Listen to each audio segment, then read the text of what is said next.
welcome to Sonic Talk, episode 430. Yes, I know we skipped one, but I got a little bit confused, but that's where the numbering is at the moment. So if you're wondering what happened to 428, it's not there. Don't bother looking for it. It's the lost episode, but it never was recorded, so don't worry about it. Also, I want to say thank you very much to our show sponsors. Obviously, Isotope will be sponsoring the show. We're going to be giving away a copy of Ozone 7 just in time for Christmas, so stay tuned for that. And also, UVI Falcon, the creative hybrid instrument from UVI. For more information, go to bit.ly/STFalcon. Excellent. Right, we now have a panel. We also maybe have another member joining us soon, and maybe that'll be a bit of a surprise. But in the meantime, let's say hello to everybody. We'll start over here with Mr. Mark Tinley, likebeing.com, creative thinker, sound artist, and multiple hat wearer. How are you, Mark? I'm all very well. All of me. All of you. And all of my hats are well as well. Excellent. You must have a massive hat drawer. You caught me unawares because I was researching the number 428 and the meaning of it, you see. I want to see if I... Well, I suppose it's... And I was thinking maybe I could write something to fill in that blank, and then I discovered that it's a bus route in London. I was thinking, no, I'd do a binaural journey on that bus route in London, and then I thought, well, why London? And so I was lost in my own imagination. riffing on the number 428. Well, 428... This amazing podcast that I was going to create for you for 428, and so I don't know how I am or where my hat is. Well, great to have you anyway, Martin. Thank you very much for joining us. And of course, we've also got, let's say hello to Mr. Rich Hilton. We haven't seen him for a while. Rich Hilton's over there in Connecticut, where he's part of the chic disco empire, where he plays keyboards. Also in the studio for Mr. Noel Rogers. How are you, Rich? Very well, thank you. I'm glad to hear that. Have you finished travelling for the the Christmas holidays? Yes. Yeah, I expect to be home for a little while now. Oh, good. I'm glad to hear that. I expect to have a week off as well, which I'm also really looking forward to as well. But we will hopefully have a show next week. We'll have to see how it goes. And, of course, we've got Mr. Gaz Williams over there in Bristol, where he's a professional bass player, mastering engineer, producer, music technologist. In fact, you may have seen, Gaz, your Cubase 8.5 review dropped today. Congratulations. Oh, 8. Hopefully people aren't too sick of me. The quest is over, Nick. Never. Oh, right. The quest is over. The thing over there behind me, on the lower shelf. Can't really make that out, but... Sorry. My drum quest is over. I'm convinced about it for my electronic drum quest. I just got hold of a Vermona DRM 1 Mark III, which is a thing of astonishing beauty. I'm amazed. It sounds full of soul. It's an amazing thing, and I'm driving it with a BeatStep Pro. Wow, that's this thing, isn't it? That's a big old box of knobs right there. Yeah, so it's 8 analog synths, all voiced to be essentially different drums, different, and then the BeatStep Pro is just the most perfect combo. It's like the killer drum machine, those two together. It's so you're riffing like a maniac, are you? Oh, it's incredible. Not very portable though. No. This is a studio thing, but it's making me dance all the time. I'm just jumping off my drum stool. I sit on a drum stool when I'm programming my beats just to give me some degree of authenticity. Sort of drumminess. But it keeps making me jump off my stool, just to dance, and that's awesome. I'm hoping we're going to hear something from that at some point, sometime then. Oh, definitely. Excellent. Well, glad to have you aboard, Gaz. Very, very kind of you to join us to take you away from your reverie. We had a Vermona Performer here for review many, many years ago, and it's a thing that's astonishingly well built. And all the knobs are kind of like solid metal knurled. It's all kind of pretty hardcore hardware, isn't it? Everything about that thing I love. Like the fact that it's got individual outs for each drum voice, but they're also insert points, so so it's cool if you want to take your kick out of the stereo mix, just plug in. But if you want to just insert effects in, just very simple idea, but amazing. Bloody and the way brilliant. That's brilliant. Yeah, brilliant. Sounds like a great idea. But the other thing that's amazing about it is to make it learn MIDI stuff, you just simply boot it and either hold one of the trigger buttons down and it'll learn whatever MIDI channel and whatever MIDI note is coming in at that point, or you hold 2 buttons down and then it'll just instantly learn the next 8 MIDI things it receives on whatever channel you want as well. So it's just really, really uber quick. Nice. Really, really quick to set up. And then you're good to go then. So it sort of integrates really, really well with a computery system. But are you going to fire it up today? You can't just talk about it all for this long and not actually. But I mean, well, at some point, what we'll do is we'll start with a topic number 1, which I think is a very different thing, I suppose, but also strangely beautiful.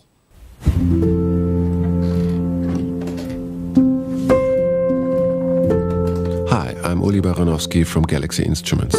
What you're listening to in the background is the Una Corda, a new, very special virtual piano we created in cooperation with Native Instruments. I'd like to tell you a bit about the concept behind Una Corda, about the recordings and the production, and give you a walkthrough of what sounds Una Corda is capable of. We went to a special great-sounding room to record this one-of-a-kind instrument.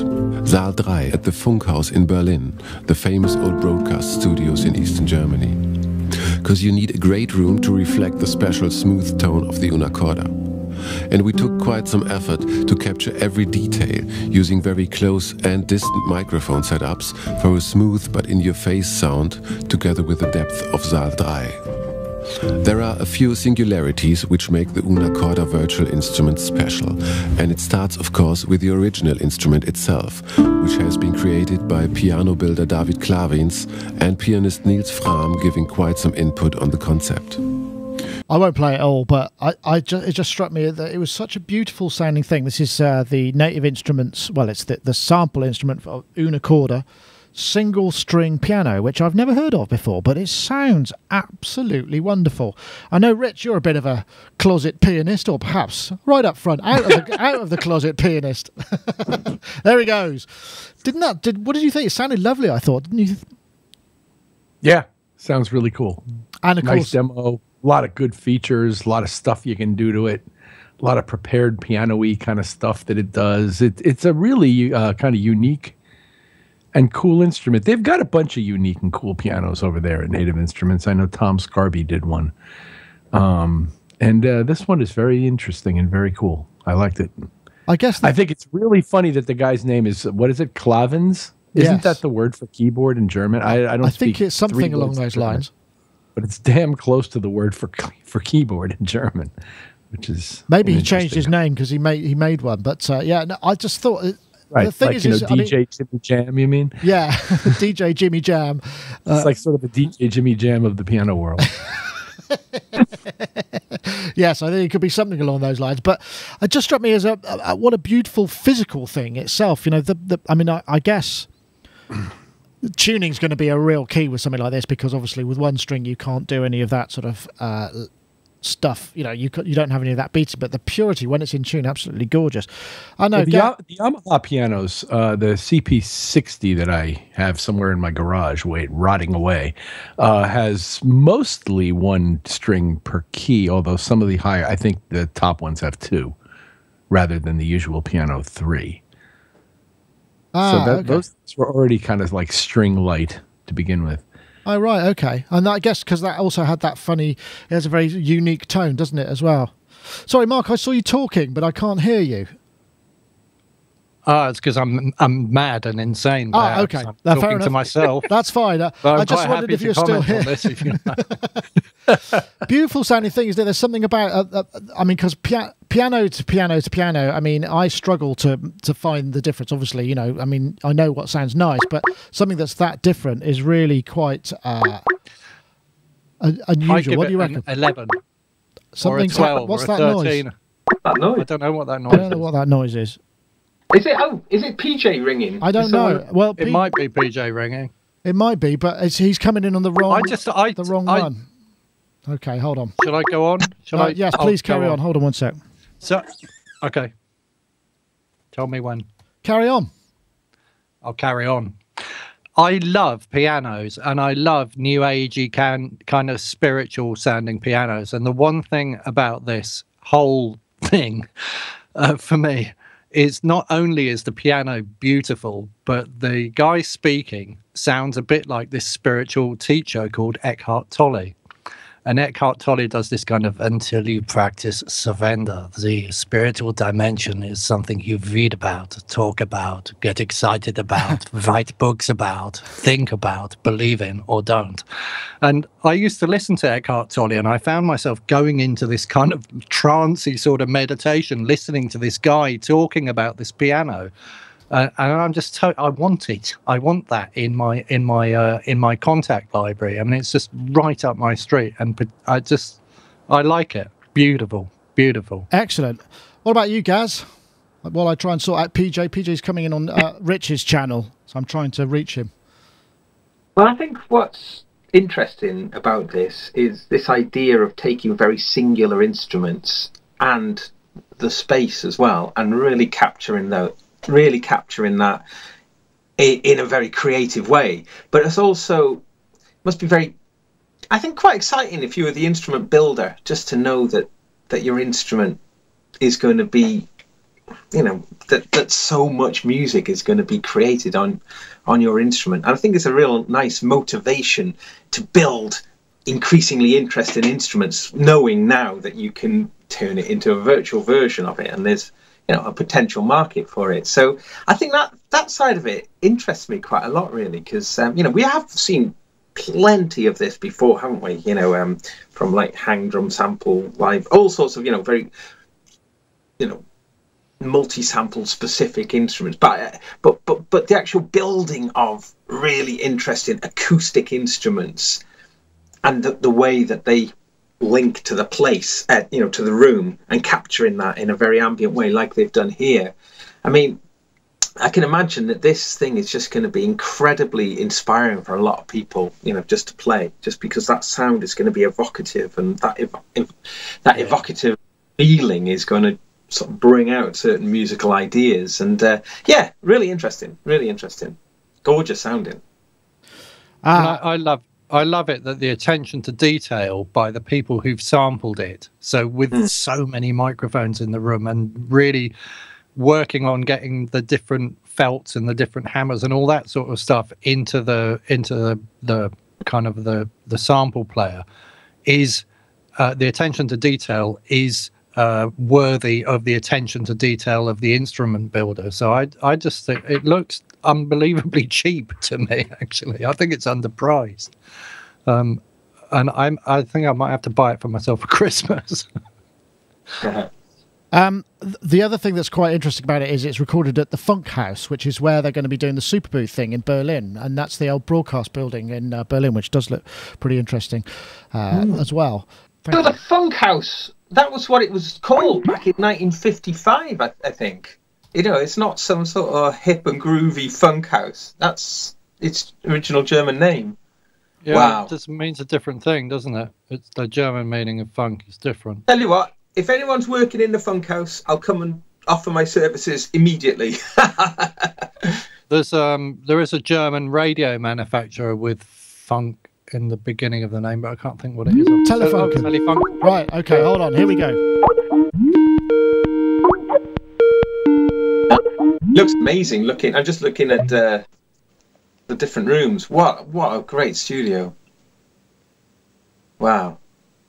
PJ Tracy, ladies and gentlemen. Hooray! With the wrong lower third, but there he is, PJ Tracy. I'm so glad we managed to hook up ultimately, but it's been a bit of one of those days. How are you, PJ? Now you've got to get Rich back. I'm very well, thank you. And yourself? We're good. You know Mark Tinley, of course, and I'm not sure if you've met Gaz Williams before. Oh, yeah. Of course, yes. I've done the show several times with Gaz. Yeah, definitely. It's been a while, but it's good to see. It certainly has. Well, yeah. we got to get Rich back, but that's all right. So PJ Tracy, for those of you who don't know, is not Rich Hilton. is in fact PJ No, Tracy. I might be able to fix that, but I just need to work some things out. Let me see. I think it looks good on him. It does. Right, give me one sec. Hey, Rich. Hey, PJ. Good to see you, man. Good to hear your voice, man. So the guys in the chat room were speculating that you've been busy polishing your Emmy while you've been gone. Oh, okay. Sorry about that. I was just trying to see if I could switch the inputs, but it looks like that's not going to be a go. So, PJ, we were just looking at the the Unicorda. Did you get a chance to check that out? The Native Instruments piano. Oh, I most definitely did. What did you make of it? Oh, I think it's amazing. So Clavin, the people that built that, am I pronouncing that correct? I think so. Correctly? Okay. They also, I'm sure you probably mentioned this before, were responsible for the Giant, which is the piano that Native Instruments previously sampled, which is currently I think holds the world record for the largest piano on Earth. And these guys are kind of amazing. If you look into their piano building philosophy, and please, interrupt me if I'm covering ground that you've already covered. No, carry on. This morning. So they have a couple of models currently on their website that are in pre-production, and they need to raise the funds in order to build them. I'm guessing it's exorbitantly expensive to build piano sound. Yeah. Yeah, piano soundboards that are in excess of 400 centimeters, and made out of, in some cases bespoke materials. But there is currently a model to create a standard shaped grand piano. Well, standard is a misnomer. It's shaped roughly like a standard grand, but extremely large at, I believe, if I'm remembering this correctly, it's 408 centimeters for the soundboard.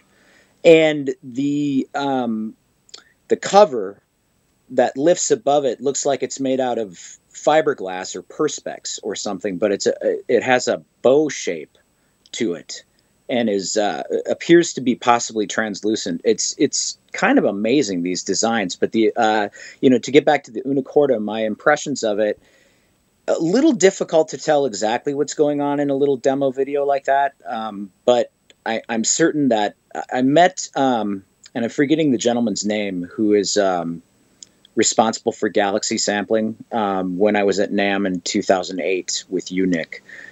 He's a really nice guy. And Native Instruments, they just do a really great job. So I'm sure it's going to be a wonderful addition to their arsenal. Hello? Just switching your inputs. There you go. Now you are PJ Tracy. Look at that. Oh, you must be very happy. I'm so sorry. This is the live streaming, folks. This kind of thing happens. Well, it's great to have PJ on the show, definitely. And I'm very pleased to say. At this point, what I'm going to do is I'm going to go to an ad, because then we can pick up the show properly and all be back on track. So I want to say thank you very much to our show sponsors. Obviously, Isotope. They want to tell you about ozone.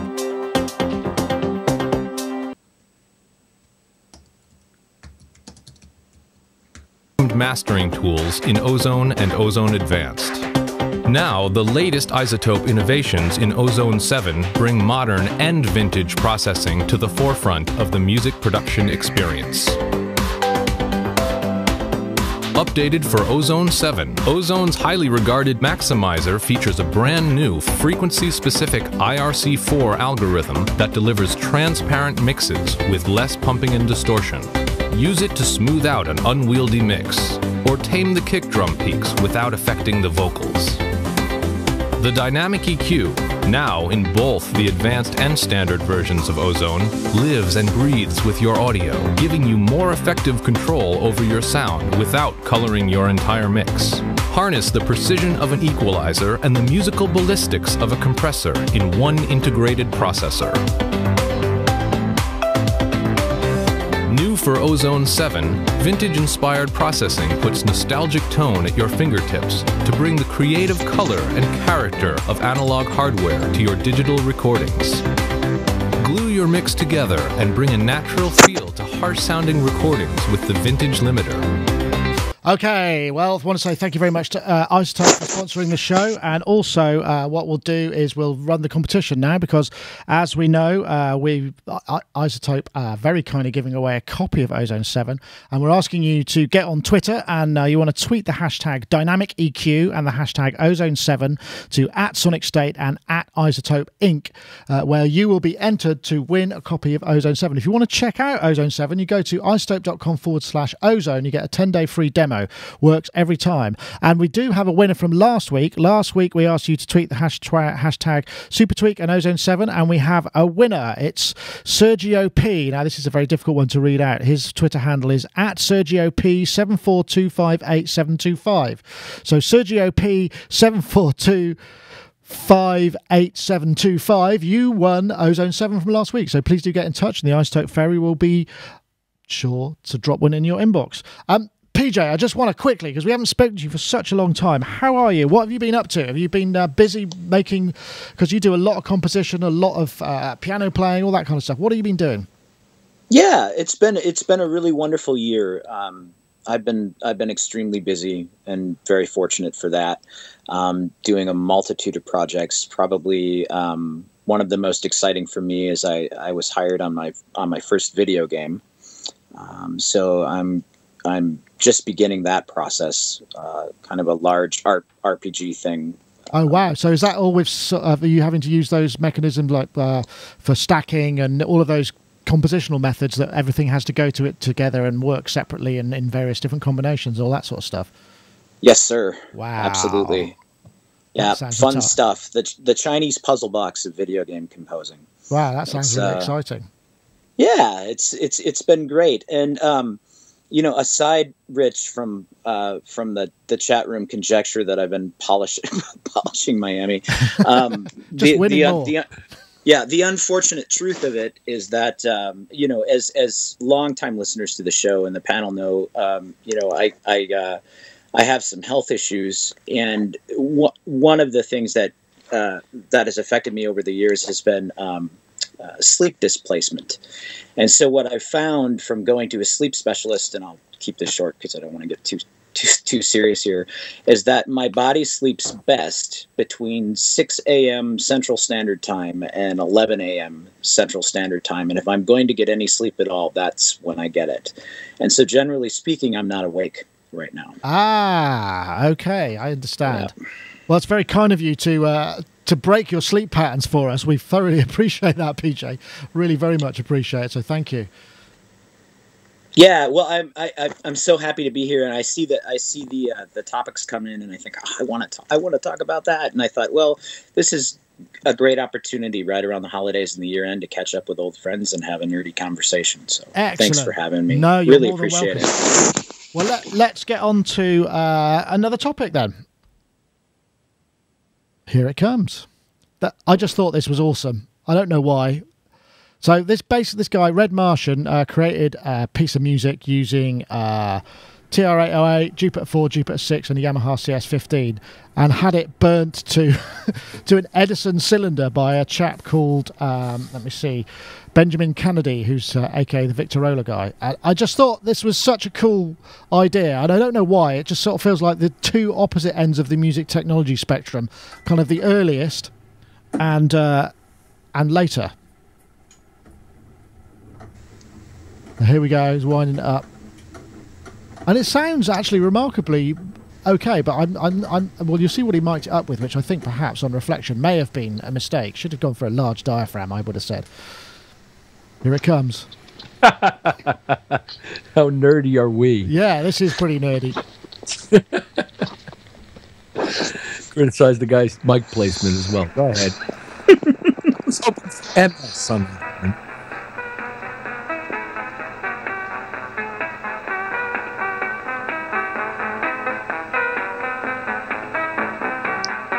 That's just awesome.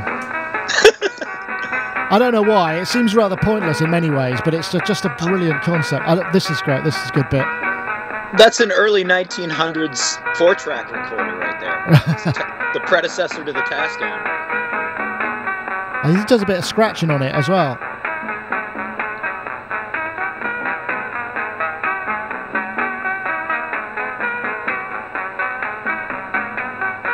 maybe he doesn't. I thought he did later on. He just reaches down and... Here we go.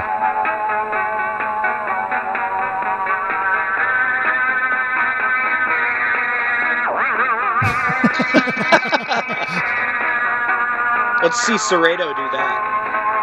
I just thought, what a beautiful concept in kind of, what a strange and beautiful thing to do. I mean, obviously, as we know, Edison is kind of one of the pioneers in terms of getting recorded music out there, getting all sorts, you know, the grandfather or granddaddy or whatever you want to do of all of this kind of thing.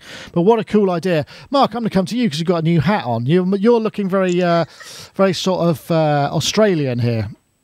Great idea. Have you ever... I won't try doing the accent because it'll just make it seem very silly. I like this idea, but maybe, well, no, you couldn't have used synthesizers of the time, could he? Well, I don't know, actually. When was the RCA synth, the first, that massive, great big thing? When did that come out? Wasn't that in the 50s or 40s? 30s, was it? Yeah, so a bit too late. Bit too late, perhaps. I love the idea. I mean, it's like, you know, I mean, we play around with all of this modern stuff, and I get excited when new things come in the door. But by the same token, one of the things that I got sent to do this video encoding job is a video player, a Grundig VCR from 1972, the one that predates Video 2000 even. And I just got really excited by it because it came through the door. I didn't know what it was, and I wanted to play around with it. And it's so this, to me, it doesn't matter what the technology is. If it makes sound, it's exciting and fun to play with. So I love that this person's done this. It's great, isn't it? I'm not sure. You know, from a marketing point of view. Yeah, I don't know where you could buy it doesn't have physical much of a copies. Market, 10 of them. But you know, actually thinking about it, I'm not sure I sell more than 10 copies of my my albums anyway. I wonder what the price of a wax cylinder is. I'm not quite sure. I know, Rich. Have you been to the? There's an Edison museum, isn't there, in New York? What's the name of the island? I think. Well, there's a bunch of them, so I'd be guessing amongst about half a dozen at least. But I actually do have a story about my interest in mechanical musical instruments goes back a long way. Now, this is the beginning of sort of semi-electromechanical, but I was at one time in my life, many, many years ago, installing projection televisions in public places and in people's homes. And one day I got a call to go up to Seacliff, New York, and meet a guy named Bauer, in whose home I was going to put a projection television. And it turns out that Bauer's house is a museum, literally a museum of mechanical musical instruments and electromechanical musical instruments, and had the most stunning collection of these things, up to and including having built an extra room onto his house so he could add a pipe organ. And he had piano rolls by, you know, Rachmaninoff and Joplin and all these people, and he wanted to play them all for me. And he had all these amazing metallic disc players with concentrically cut holes that would stimulate a set of chimes that had a soundboard. And these things ranged in size from the size of a pillbox to something that would stand up in the corner of your room about 5 feet tall. And it was one of the most fascinating days I ever spent in that job, that's for sure. And it was great fun. And he had a bunch of Edison cylinder players, and he played me some of those too. And if I had stayed there, you know, 3 days, he would have kept showing me stuff. He was so enthusiastic about the fact that somebody had actually showed up to his house that cared about the stuff. And I had a wonderful day. Excellent. I guess it's kind of like a calling, really. But I know, Gaz, I guess these things must be pretty rare in themselves. I mean, I can't remember ever actually seeing a wax cylinder player in the flesh. I mean, there must be kind of, especially that one, which was, what did you say it was, PJ? 1920 or 1912? Well, I'm not exactly sure when that particular model that he has there, that looks like a newer model, but I think they went out of fashion in the early in the teens. Oh, right. So maybe a 12, yeah. Something like that. Yeah. Wow, awesome. Gaz, I'm thinking this might appeal to you, sort of like limited edition release for a bit of prog rock, although I don't think the recording time is very long on a wax cylinder, right? Yeah, I mean, these things are great, but it's a really good way of getting known as well, isn't it? You know, doing these, yeah. Getting noticed, and that, I guess, is a reason to do it, but it's a good, it's a good way to get noticed. Yeah, the sound was I found the sound really pointy. I don't know, but it was drawing me into it. Right. It was doing something that was peculiar, and it was, nice. Yeah. It's funny, isn't it? All of those, because in many ways, what for recording that stuff is almost the opposite. They had these kind of large horns that you would stand near enough and you play into it, and it would move, amplify the needle and so they'd cut direct to wax disc, and then presumably, which would be a softer kind of wax, and then they'd make I know that there's a really good documentary about the history of recorded music by a chap from the BBC, and he starts off with Edison, and the whole, I think I might have talked about it before. Well worth checking out if you get the opportunity. But yeah, do check that. That was on Synth Zone. A great find there. I wish I'd found that one myself. Let's try something else. Hey, Nick, can I mention something? Oh, yes, of course, PJ. Thank you. So one thing that I noticed when listening to that recording that really struck me is that all of the information that you need to hear to appreciate that music appears to be there.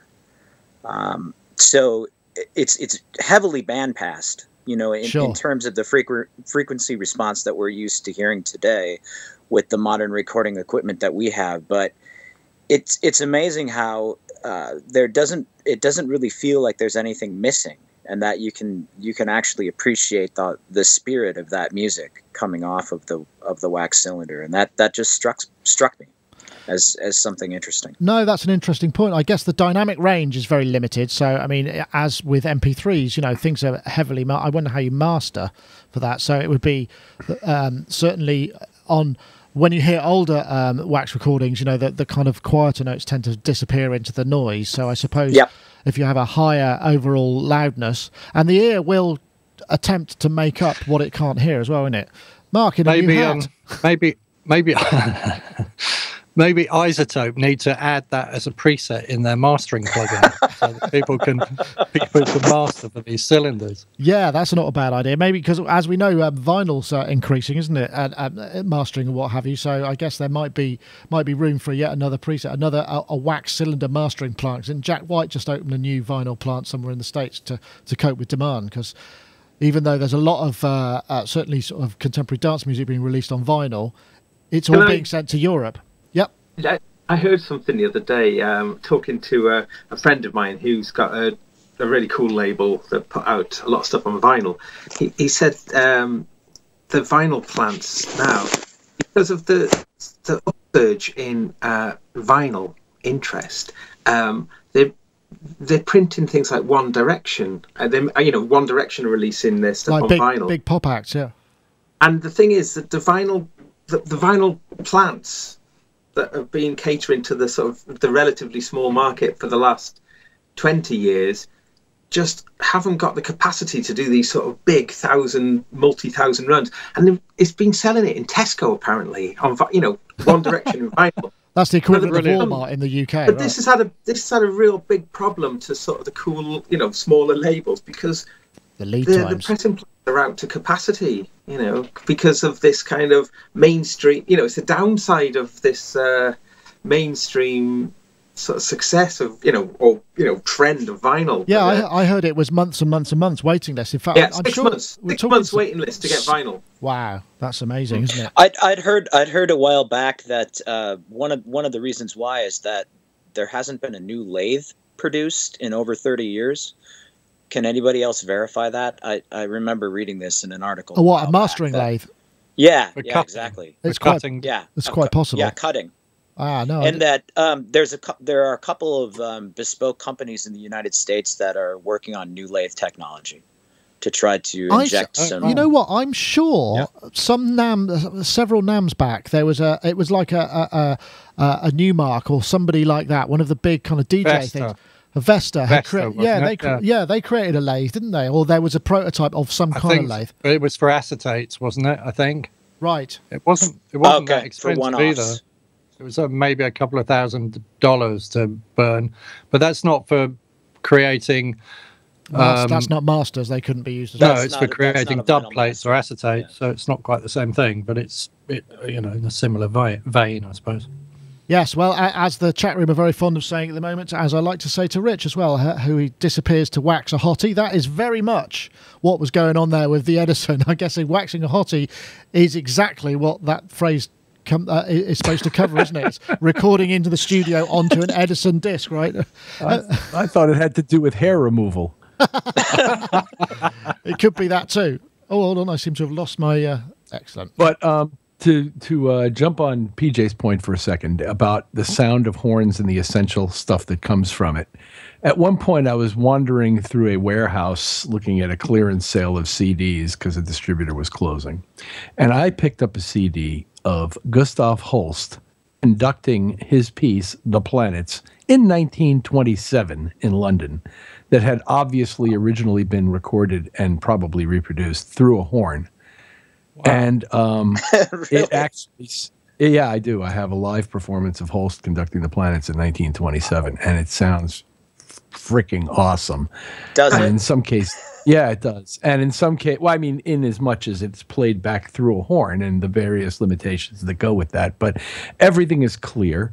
It sounds like a recording from the early part of the 1900s. I mean, that was sort of the state of the art at the time, was using a horn on the way in and playing a horn on the way back.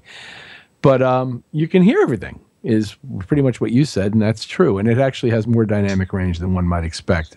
I suspect it came from a Victrola rather than a wax cylinder. The actual. Yeah, and for those that may not know, the Planets, I mean, with Force Awakens coming out this week, the new Star Wars movie, The Planets is the suite from which John Williams borrowed much for the Star Wars story. Throughout his career. Yeah. He's a great borrower. We could have a conversation about that too sometime. Yeah, many great composers are. Picasso said, good artists borrow, great artists steal. So. Excellent. Well, there we go. And we managed to get a Star Wars reference into the show, which I'm very impressed at there, PJ. Nice work. As we're getting towards the end of the year as well, something that's kind of I find quite interesting as well is obviously we got all these end of year gear lists and what have you, and I think we talked about favourite synthesizers. We did a poll. We got one running on Sonic State at the moment, but as we got new blood in the in the panel this week, I wondered what people had in terms of what's their kind of favourite piece of music technology from this year that they could kind of maybe say, actually this was the thing for me. And I don't know if anyone wants to go first, because you're not looking in the eye, any of you. Gaz looks like he's doing it. Thanks, Gaz. The rest can now think about it. Gaz has a top 10 list. Are you kidding me? Yeah. Well, it's a bumper year, isn't it? It really it's a bumper year. So and we've seen not just the established companies bringing out things, Roland stepping back into the analog arena again, which was a big surprise. But is the JDXA going to make the top of the list? I don't think so. The Prophet 6, everybody loves it, don't they? Everybody's got one, is just thrilled to bits with them, and just seems to be just the answer that many people have been looking for. So for me, I think it still hasn't hit the street yet, but it's still the Parva, the Future Sonus Parva desktop analog module. For a couple of reasons. I just think it's the form factor looks absolutely brilliant, but the fact that they've got USB hosting on it is a first on an analog synth module, which I think is a brilliant idea. That's this little guy here with the lovely OLED screens to the side. The only problem with that is, see if I can make that a bit bigger. It's just such tiny writing that I'm not sure how beautiful that is. But yes, I take your point about the features. Mm-hmm. But I still have yet. And they've been. What do you mean by USB hosting? I'm not sure that.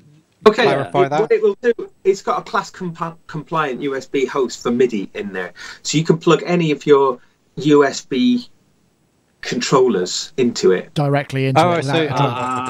without a computer. Without a computer. Okay. Yeah. But there's been a lot unlike of the those electron things boxes. coming on the market in the last however long, 10 years, but certainly the last 5 years, USB devices now, that the fact that they always have to go through a computer, is a real shame. Because, so the fact that it includes that is one of the main reasons why it gets my vote for the year. The second one is the fact that they made it compatible with MPE, really sort of adhering to the multi-dimensional polyphonic expression, or whatever it's called. Whatever it's called. Yes, but the fact that it seems to me to be that really great bridge between the best of the past and very much moving into the future, as in their name, Future Sonus.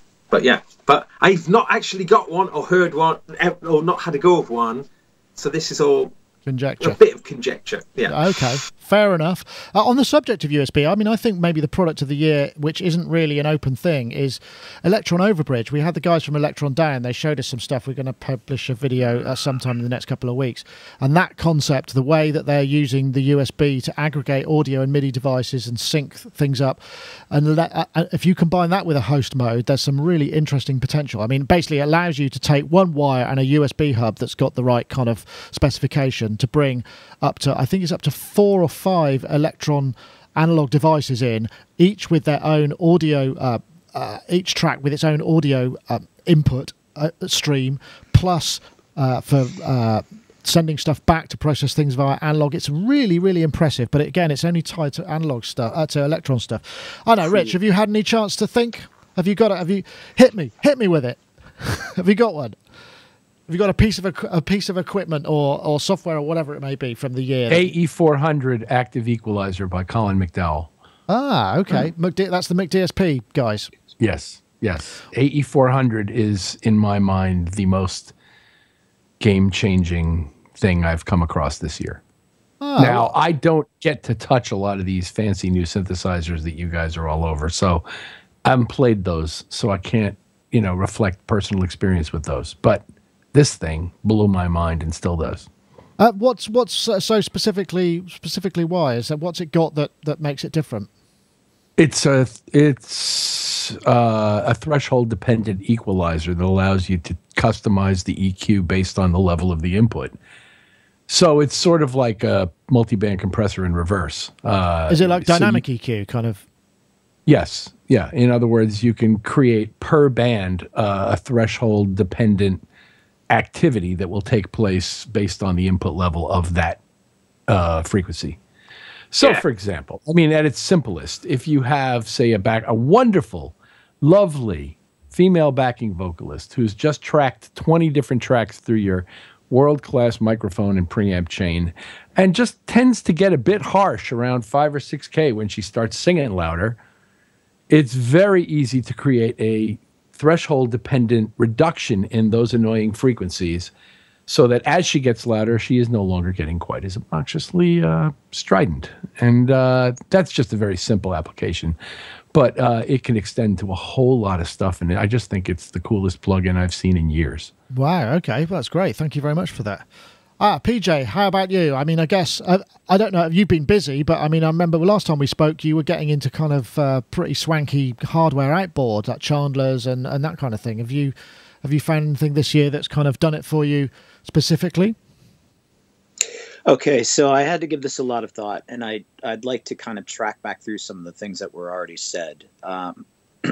First of all, I'm very frustrated with Electron Overbridge because I own several of their boxes, and they do not have, as of now, stable VST support. So the only host with which Overbridge works, and I would say probably works some of the time if the Electronauts forum is to be of any reference, and that's the place where people that own the boxes tend to congregate and talk about such things, is Ableton Live. And I'm not a regular Ableton Live user. I haven't updated Ableton since version 6 because I just find myself not using it. Okay. So I can't vote for Overbridge, although I would love to, because I think the concept is amazing, and I know that I'll get much more juice out of the Electron boxes when when that comes to VST. In terms of the synthesizers, I bought some synthesizers, including the Electron boxes, last year, because I realized that I had a dearth of boxes, and I really, really love the user interface and the sound of the bespoke analog gear. But I went with a Dave Smith's Prophet 12, and had I waited 1 year later, I may have gone with the 6. So I can't vote for the 6 because I haven't put my hands on it. Like Rich, I don't have access to these things, generally speaking. So thinking about what has been most meaningful to me this year, I think I'd like to vote for Orchestral Tools. Their sample software, they have the Berlin series, woodwinds, strings. They released an update in early April to their software that was free to existing users that completely revolutionized the way that you deal with their samples. And it made it so much more streamlined and so much more effective as a tool in my arsenal. And I just kind of want to give them a shout out for doing that, because I think it was probably a pretty hefty development process for them. And as I said, they released it free to existing users. And I just think that kind of customer support should be applauded. And that's been really, really useful to me.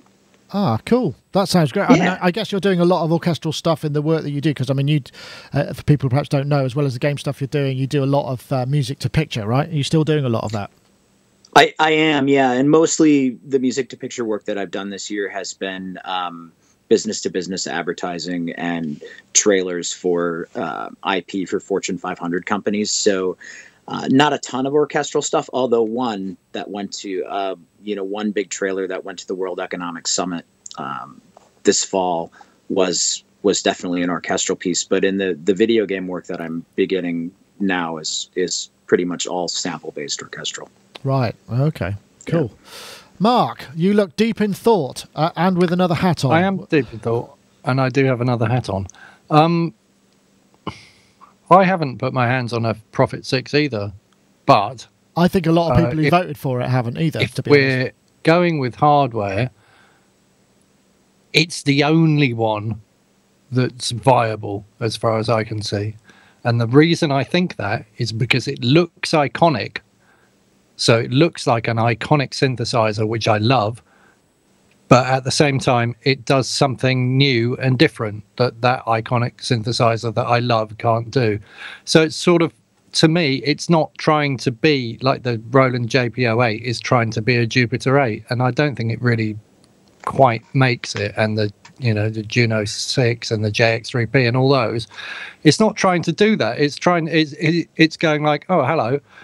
We're going to stick to our known and trusted design, and we're going to bring you something new. And to me, it's just like, oh, hello. I really want to try that. I don't want to see all of this rehashed old technology. I like the kind of classic look of that synth, but I also like the idea that the person that's designed it has thought it through further and come out with something else, and had plenty of time. Yeah, but I'd like. Have you still got that URL up? I don't want to put you on the spot. Hold on, what was it? J74.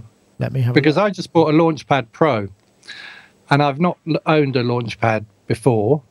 And when I first got it, I felt like being tied to Ableton was a limitation.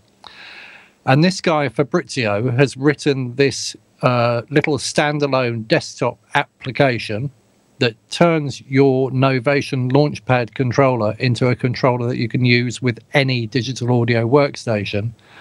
And I think we were talking about it before the show. The key for it for me is that I can turn the Launchpad Pro pads into guitar strings. So 6 rows of those pads become like guitar strings. So I know that if I play an E chord, it's going to look sort of like that, right? So I can look at it instantly and just go, oh, I need to do that to play those chords. Oh, I need to press these pads and it will play this chord. I can't do that with a keyboard. I've been playing a keyboard for 20 years. And because I play the guitar more, I think of chord shapes as guitar shapes. So suddenly this has unleashed a whole new world of chords that I can play via MIDI without having to pick up and go through the thing of a MIDI guitar. So it's sort of nice. It's a new way of doing things, but it uses all of my existing skill set to be able to make music. And I'm not stuck in Ableton. I can go, I'm going to go and get Mainstage on my laptop and just play around for a bit. Or maybe I'm going to plug it into Logic, or I don't know, Reaper or Pro Tools or Cubase or Reason, or there's the whole list. So I highly recommend it. And again, I was saying at the beginning of the program, I think my Launchpad was about 200 quid. Having spent £200 on a Launchpad, it's absolutely insane not to spend $10, completely unleashing the device and making it possible to use it in so many other contexts. So this is my hot tip for 2015. Go and buy this man's software because it's brilliant, absolutely brilliant. Interesting. Gaz, you were using the Launchpad Pro, weren't you? Have you still got hold of it? Have you had a chance to integrate it even more deeply? I mean, that sounds quite interesting because it is an open firmware, which is why he can do this kind of stuff, I guess, right? Yeah. I'll have to check that out. But just to come back to the topic, though, of the synths of the year, because I've just opened up the poll, the Sonic poll, and just as a bit of a reminder, and actually looking through that list it is interesting, isn't it? And just reflecting on what we've been seeing year on year, more and more things coming out which seem to be more appealing to, it feels like we're getting more what we actually want, with a few things thrown in that we don't necessarily think we want, like the Yamaha's puzzling reface range, which it was. Well, I still think I still stand by the fact that they sound pretty good, but yeah, they do. But I mean, in terms of nobody was asking for them, I suppose, is what you mean. No, that's right. And then similarly, the Roland Boutique series, which kind of like the reface, there's a similarity going on there. But we're not really asking for those things. But the flip side, things like the Prophet 6, the Carp Odyssey, that obviously now is old news, but that was still that was this year, wasn't it? Yeah, it was. Yeah, it was. Yeah, absolutely. Maybe we didn't. Yeah, the modals as well. Yeah, that's true. And the big Moog modulars. That's true. I was going to ask PJ, do you use grid controllers at all in your work? Because I know that your eyesight is not 20/20. So would you find have you found a use for that kind of thing? Because I'm surprised about the Electron stuff, because I can't even see the screens on the Electron stuff. So so yeah, that has been a very frustrating aspect of working with those boxes, and consequently they don't get as deep use in my work as I thought they might, and that was certainly a consideration when I bought the Rhythm and the Analog 4. But I use the Analog 4 a lot just as basically as a module. Sounds great, doesn't it? It really does. Oh, it's a beautiful piece of kit. It's just great. It's just great. And with the Rhythm, I really got into it literally looking like a squinky Mr. Magoo, just sitting over the LCD, attempting to program it, and got pretty good, to the point where I wouldn't have to look at it, as often as maybe most might feel compelled to do, because there are so many sub menus. But it's been a few months, and so I think it's such an idiosyncratic way of working, the Electron way. And I know you've talked ad nauseum about that on the show, so I won't go into it. But that it kind of leaves the brain, and it's basically like you need to practice it like any other instrument. And so I think Overbridge for me, I think, would be the key, to solving that problem, and it almost compelled me to upgrade to Ableton Live 9 and get into that. And as geeky as I am, I just don't know that I have the time, you know, to get back into another DAW, you know, just to work with those synthesizers. So I've been waiting for VST stable support. Right. So please, Electron, and they won't. You know, nobody says anything on the forums officially about when. Well, I know that's going to happen. I can tell you that there is a new OS about to drop. So really, yeah, that's what they told me. Well, they came to show us it. It's just that we were going to be releasing it before Christmas, but they're waiting a little bit longer. I know Rich just indicated he wanted to come in there as well. I recommend getting a little bit into Ableton to my friend yeah. PJ. Oh, okay. Yeah. Okay. Yeah, I do as well. Okay. It's a really interesting software that kind of pushes you into directions that you might not otherwise go. Yeah. And get differing kinds of results that still sound like your work, but don't sound like the same stuff you get in a linear DAW. All right. So I think it's a really cool playground and worthy of a day or two of your time. And with regards to your comments about the analog keys or whatever the moral equivalent is from Electron, it does take a little bit of practice, but given maybe a day or two of occasional usage, I pretty much had my head wrapped around how to get from point A to point B pretty quickly, and it actually does make a lot of sense and makes good use of the available knobs and sliders. The display was my biggest issue with them, and we've been around the block with that, and I'm sure they have with a lot of other people. And that's always, you know, that is always the barrier to entry for me, including sitting in front of my 30-inch monitor. You know, so I'm constantly, and you know, I know, as do everybody on this panel, you know, hundreds of pieces of software inside and out. But my learning curve time, you know, you can double whatever the average audio engineer, you know, has, you know, having to integrate it into my workflow. And then after that, because there's no visual references, it takes a little while for it to really sink in before I become extremely comfortable and fast in the software. Mm-hmm. Yeah. And you have to make all of that disappear to make it usable. Yeah, absolutely. Yeah, you do. Yeah, exactly. The technical aspects of operating something have to go away. Mark just wanted to make an important point. In Ableton, in the preferences, you can zoom the shit out of the screen. Sorry, I just said that. Okay. Apologies. You can just go and adjust your zoom, and you can zoom right in. So, and in a way where you expand the entire interface to kind of, you can get a really good kind of zoom thing happening. So I you know. Okay, thanks for that. I think it's probably fantastic. Thanks, Mark. Yeah. Gaz. Touchable. The iPad controller for Ableton Live is, for me, the best of all of the iPad control surfaces for DAWs. In fact, when you were asking me about the Launchpad Pro, as good as that is, it can't hold a candle to to Touchable. It's absolutely outstanding. The workflow is brilliant. You can just go so deep with it. It's absolutely brilliant. And the fact is, you can kind of change the screen around in a very cool way to suit your needs. Does it mirror the interface, Gaz, of Ableton Live? No, it's an alternative interface.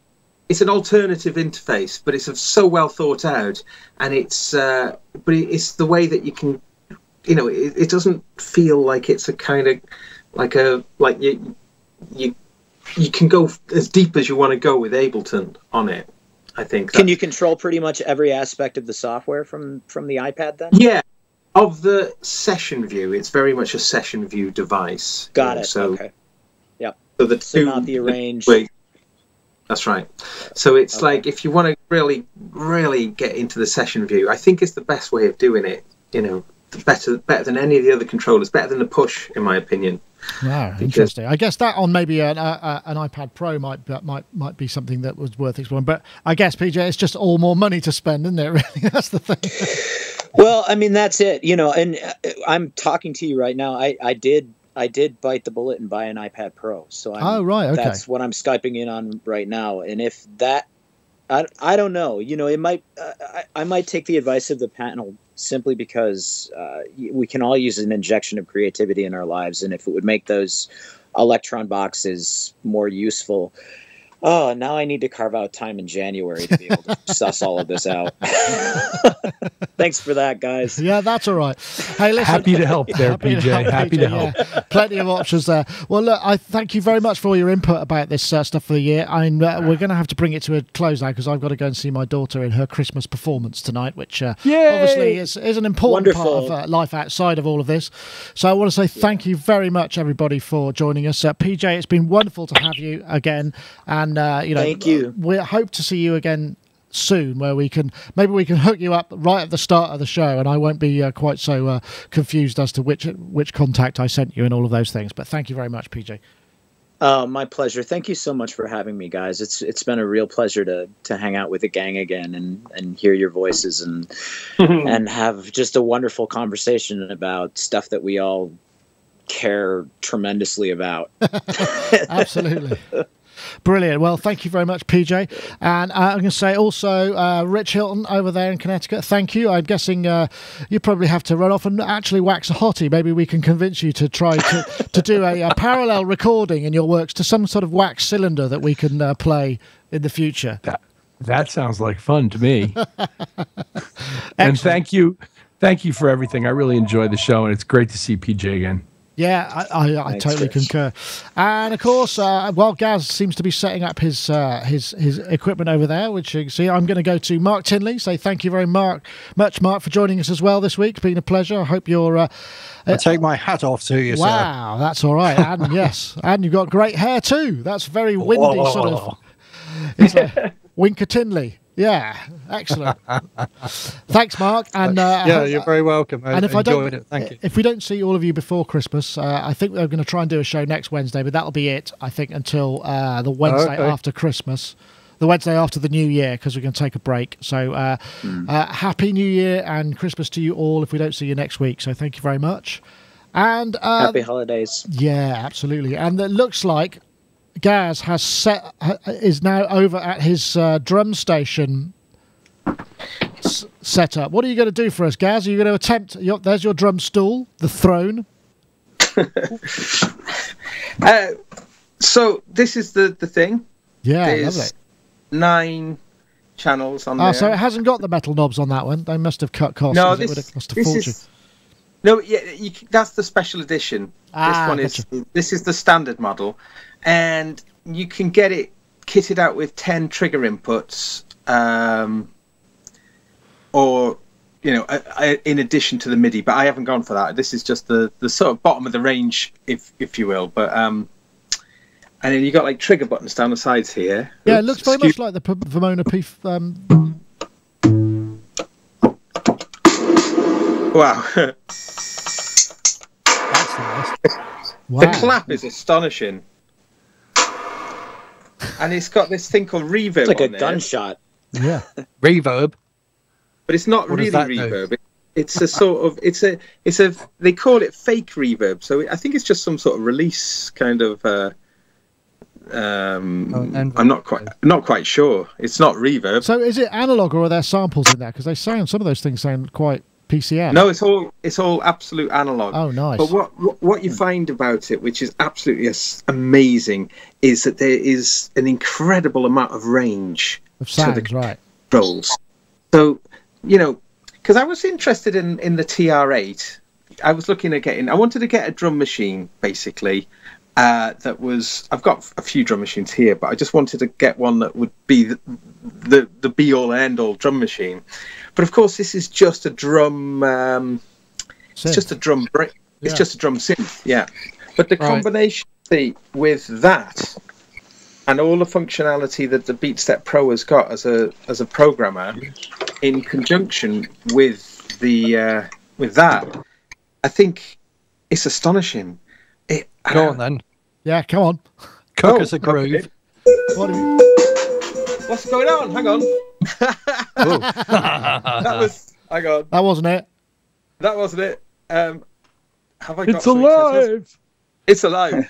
But hang on. Oh, hang on. I like the fact it says drum 1 and drum 2 on it rather than specifying what they are. Kick, snare, and hi-hat. Yeah, cool. Kick, Well, it's snare, got kick. It does have kick. It's kick. It's got kick, drum 1, drum 2, multi, snare, hi-hat 1, hi-hat 2, and clap. And the hi-hats are quite interesting because it's not closed hat and open hat. It's two separate hi-hat synths Okay. that I've got can be addressed by two MIDI notes. You see, so like hi-hat 1, one MIDI note will give it one with a short decay, and then another one will be like with the whatever. But so essentially, you got two sets of hats. I haven't got time for a full review because as I said, I do have to go to a panto. Sorry. Sorry. Sorry to rush you. It's new. It's new. Actually, it looks fantastic, but I really look forward to hearing more. Yeah. Thank you so much, Gaz. Thank you, everybody. That's it for this week. Sonic Talk through 430. Once before I forget, thank you very much again to our sponsors. Of course, don't forget you can win a copy of Isotope Ozone 7 by tweeting the hashtag Dynamic EQ and the hashtag Ozone 7 to @SonicState and @Isotope Inc. Once again, we thank our sponsors, and that's it for this week. We'll see you next time. Bye bye now. Bye, guys.